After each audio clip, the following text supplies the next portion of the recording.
Бүгін сіздерде еліміздің атақты еңбек сіңірген әншісі Сәкен Майғазиевтің отбасындағы дүбірлі той туралы айтатын боламыз.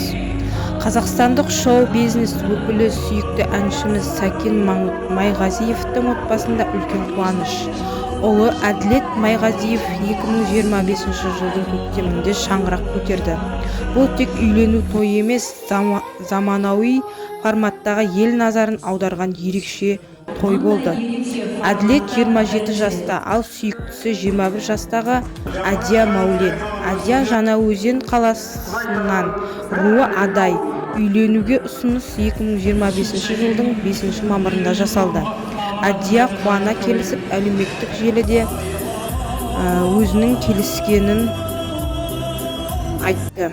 Бұл сәт желіде кең тарап, жастардың махаббаты көпшіліктің жүрегін тебірентті.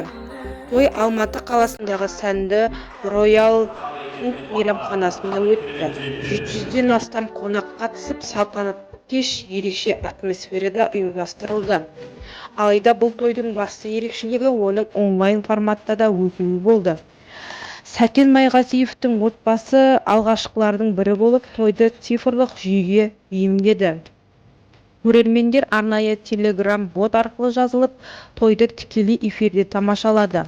Онлайн қатысу ақысы 1380 теңге болды. Бұл қызметке 5800-ден 8800-ге дейін адам тіркеліп, жалпы есеппен той иелері 8-12 миллион теңге көлемінде табыс тапты. Онлайн той форматына қоғамда түрлі пікірлер айтылды.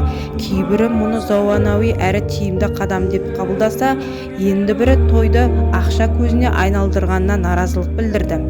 Бірақ Сәкен мен Динара Майғазиевтер барлық табыстан заңды салық төлегенін және әр қадам заң аясында өткенін мәлімдеді. Салтанатты кеште қазақ эстрадасының жарық жұлдыздары өнер көрсетті. Ернар Айдар, Серік Ибрагимов, Азизхан Шекербеков, Әбдіжаппар Әлқожа барлығы сахна төрінде жас жұбайларға ән шашу арнады. Бұл кеш шын мәнінде шоу деңгейінде той болды. Жастардың алғашқы биі, ата-ананың шын жүректен берілген батасы, достардың ақ тілектері бәрі осы тойдың ұмытылмас естелігіне айналды. Менімен бірге болғандарыңызға рахмет. Арнама тіркеліп, лайк басуды ұмытпаңыз.